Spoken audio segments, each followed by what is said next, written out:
Sahabat yang dikasihi Tuhan, marilah kita bersama mempersiapkan diri untuk memasuki ibadah Sabtu Sunyi. Pada hari ini kita turut merasakan kegelisahan dan juga kesedihan dari para murid-murid Yesus setelah Yesus disalibkan. Dengan sikap hati yang teduh, kita akan menundukkan diri di hadapannya. Kita memohon supaya Kristus Yesus tetap menerangi hati kita. Kita memohon agar Kristus Yesus dengan cinta kasih-Nya senantiasa menuntun kehidupan kita. Kita tidak dikuasai oleh kegelapan. Kita yakin Yesus senantiasa mengingat kita. Kita akan memuji, Yesus ingat aku.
Kami akan bersama memasuki ibadah Sabtu Sunyi Tuhan. Kami mau ikut merasakan kegelisahan dan kesedihan dari para murid-murid-Mu di waktu itu. Ajar kami ya Tuhan untuk boleh senantiasa berempati, karena kami pun juga menyadari bahwa kesunyian dan kegelisahan itu pun sewaktu-waktu bisa menimpa kami semua. Tetapi kami yakin dan percaya Kristus Yesus senantiasa di dalam kehidupan kami, menuntun dan menyertai kami. Dari awal hingga berakhirnya ibadah Sabtu Sunyi ini, kami serahkan di dalam nama Allah Bapa, Putra dan Roh Kudus. Amin. Ayub 14 ayat 1-6 berkata, manusia yang lahir dari perempuan, singkat umurnya dan penuh kegelisahan. Seperti bunga ia berkembang, lalu layu. Seperti bayang-bayang ia hilang lenyap dan tidak dapat bertahan. Masakah engkau menunjukkan pandanganmu kepada orang seperti itu dan menghadapkan kepadamu untuk diadili? Siapa dapat mendatangkan yang tahir dari yang najis? Seorang pun tidak. Jikalau hari-harinya sudah pasti dan jumlah bulannya sudah tentu padamu dan batas-batasnya sudah kau tetapkan sehingga tidak dapat dilangkainya, hendaklah kau alihkan pandanganmu daripadanya agar ia beristirahat, sehingga ia seperti orang upahan dapat menikmati harinya. Kita memuji Tuhan, tinggallah bersama aku.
Kami memohon tuntunan Roh-Mu yang kudus ya Bapa.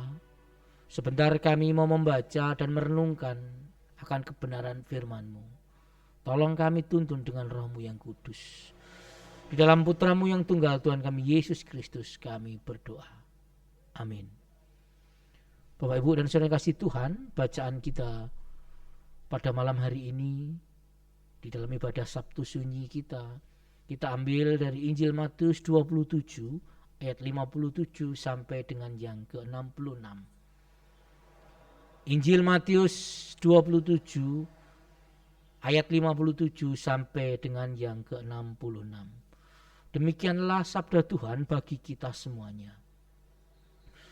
Menjelang malam datanglah seorang kaya, orang Arimatea, yang bernama Yusuf, dan yang telah menjadi murid Yesus juga. Ia pergi menghadap Pilatus dan meminta mayat Yesus. Pilatus memerintahkan untuk menyerahkannya kepadanya. Dan Yusuf pun mengambil mayat itu, mengafaninya dengan kain lenan yang putih bersih, lalu membaringkannya di dalam kuburnya yang baru, yang digalinya di dalam bukit batu. Dan sesudah menggulingkan sebuah batu besar ke pintu kubur itu, pergilah ia. Tetapi Maria Magdalena dan Maria yang lain tinggal di situ, duduk di depan kubur itu. Keesokan harinya, yaitu sudah hari persiapan, datanglah imam-imam kepala dan orang-orang Farisi bersama-sama menghadap Pilatus. Dan mereka berkata, "Tuhan, kami ingat bahwa si penyesat itu sewaktu hidupnya berkata, sesudah 3 hari aku akan bangkit. Karena itu perintahkanlah untuk menjaga kubur itu sampai hari yang ketiga. Jikalau tidak, murid-muridnya mungkin datang untuk mencuri dia. Lalu mengatakan kepada rakyat, ia telah bangkit dari antara orang mati. Sehingga penyesatan yang terakhir akan lebih buruk akibatnya daripada yang pertama." Kata Pilatus kepada mereka, "Ini penjaga-penjaga bagimu. Pergi dan jagalah kubur itu sebaik-baiknya." Maka pergilah mereka, dan dengan bantuan penjaga-penjaga itu, mereka memeterai kubur itu dan menjaganya. Demikianlah pembacaan sabda Tuhan bagi kita semua. Dan kita semua yang berbahagia adalah yang dengan tekun merenungkan dan lebih lagi melakukan setiap firman di dalam hidup sehari-hari. Terpujilah nama Tuhan. Sahabat yang dikasihi Tuhan, situasi yang terjadi setelah Yesus wafat di atas kayu salib secara umum tidak begitu detail diceritakan di dalam narasi Injil. Akan tetapi, walau sedikit, tetap ada narasi yang bisa kita gali secara lebih mendalam. Dalam situasi yang diliputi oleh kesedihan karena sang guru yang begitu dipuja, dikagumi dan dicintai telah dibunuh secara kejam. Tentunya kita bisa membayangkan di dalam situasi pasca peristiwa penyaliban Yesus, ada kekeruan hidup yang terjadi di antara para murid-murid. Antara sedih, takut, putus asa, kecewa, marah, dan berbagai rasa yang mendera mereka. Bukankah dalam keruhnya hidup, seringkali kita juga dilingkupi dengan berbagai rasa yang tidak menentu? Kadang hidup ini juga diperkenankan Tuhan untuk masuk di dalam keruhnya kehidupan. Bahkan keruhnya hidup tersebut mampu membuat kehidupan ini serasa tidak ada artinya.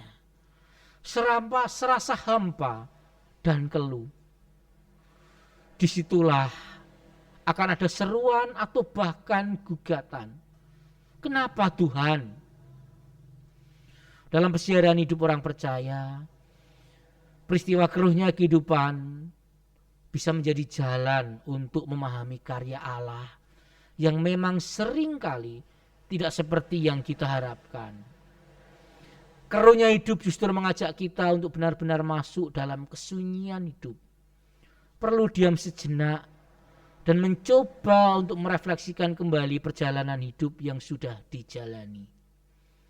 Memang tidak mudah untuk sungguh-sungguh masuk di dalam kesunyian hidup tersebut. Akan ada ketakutan, akan ada kegelisahan, akan ada kesedihan. Betul. Tetapi mari kita melihat di dalam perikop yang telah kita baca tadi. Kita bisa melihat keberanian dari para murid-murid wanita untuk terus mengikuti jenazah Yesus. Bahkan mereka pun tetap berada di depan kubur Yesus.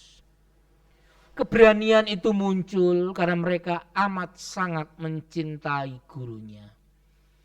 Cinta yang besar membuat mereka berani untuk masuk di dalam kesunyian hidup. Cinta yang besar pula membuat kita juga berani memasuki kesunyian hidup. Sebab dalam cinta yang besar tersebut ada keyakinan bahwa dalam situasi apapun Allah tetap merengkuh dan membersamai anak-anaknya. Allah yang terasa jauh di dalam kesunyian sesungguhnya tetap hadir di dalam kesunyian hidup tersebut. Dalam kesunyian tersebut justru kita diajarkan untuk selalu berharap pada Tuhan. Jangan sampai karunia hidup justru membuat kita semakin terpuruk. Sahabat yang dikasihi Tuhan, keberanian untuk merengkuh kesunyian juga mengajarkan kita untuk senantiasa dimampukan kembali mengingat janji-janji dari Tuhan. Justru dalam situasi yang mencekam tersebut, ahli Taurat dan imam-imam kepala teringat akan perkataan Yesus. Sesudah 3 hari aku akan bangkit. Janji Allah kepada umat manusia adalah iya dan amin. Kesunyian yang dihayati justru akan semakin meyakinkan kita bahwa Allah akan selalu menepati janjinya. Allah senantiasa hadir di dalam segala situasi. Allah tidak pernah meninggalkan kita. Ketika Tuhan izinkan kita masuk dalam keruhnya hidup, saatnya kita berani untuk merengkuh kesunyian hidup. Sebab dalam kesunyian tersebut ada Allah yang juga hadir bersama kita. Dan di dalam kesunyian tersebut kita diingatkan kembali bahwa karya Allah dalam hidup kita itu iya dan amin. Kekeruan yang terjadi jangan membuat kita justru dipenuhi oleh kegaduhan kesedihan, kegaduhan kekecewaan, kegaduhan ketakutan, dan kegaduhan keputusasaan kita. Yang perlu kita lakukan adalah menjadi tenang, berani merengkuh kesunyian, dan biarkan Allah yang akan menuntun hidup kita. Sebab Allah memberikan yang terbaik dalam hidup kita. Sahabat yang dikasihi Tuhan, Sabtu Sunyi mengajarkan kita bagaimana Yesus merengkuh kesunyian untuk menyatakan cintanya bagi dunia ini. Apa yang sudah dilakukan oleh Yesus mengajarkan kepada kita bahwa Allah tidak pernah membiarkan kita sendiri. Allah begitu mencintai kita. Terpujilah nama Kristus.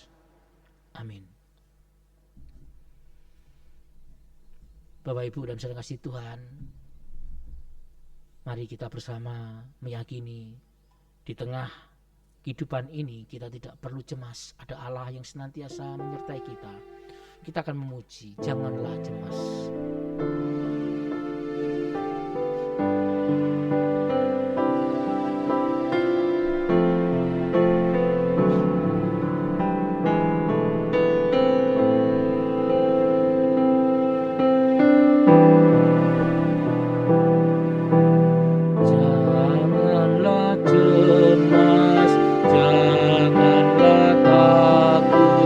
Di dalam Tuhan berlindung.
Sahabat yang dikasihi Tuhan, kita akan menaikkan doa syafaat kita. Mari kita berdoa.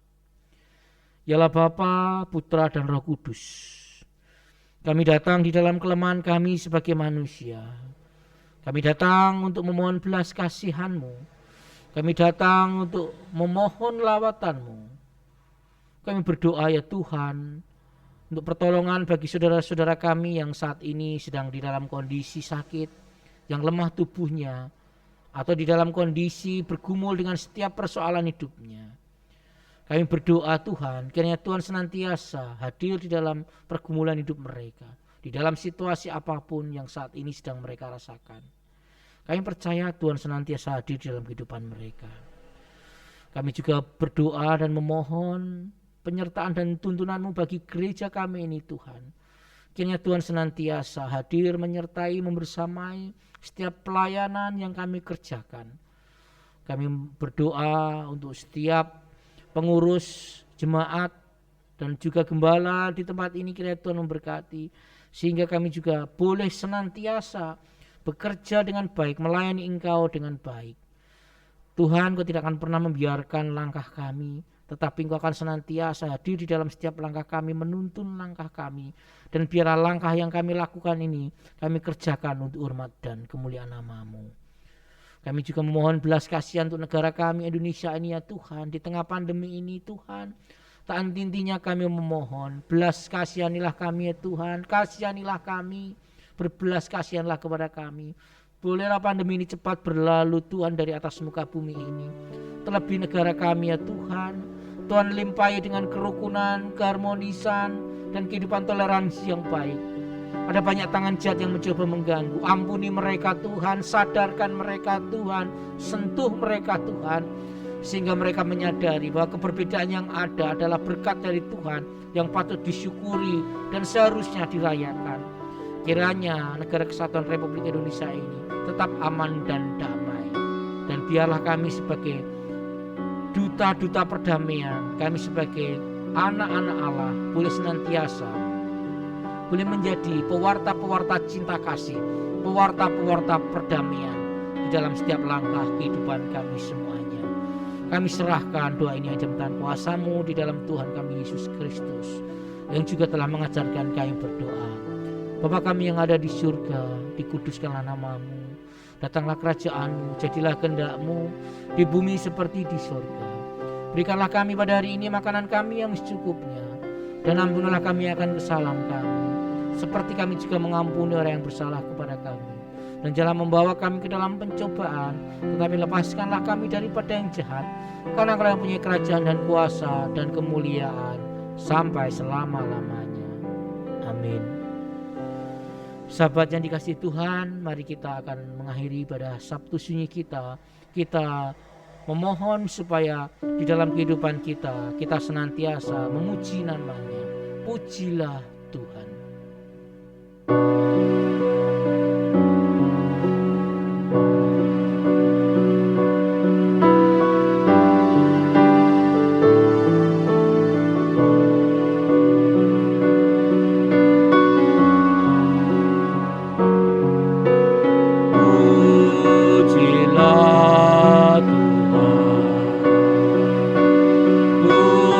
Pujilah namanya.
marilah kita memohon berkat dari Tuhan.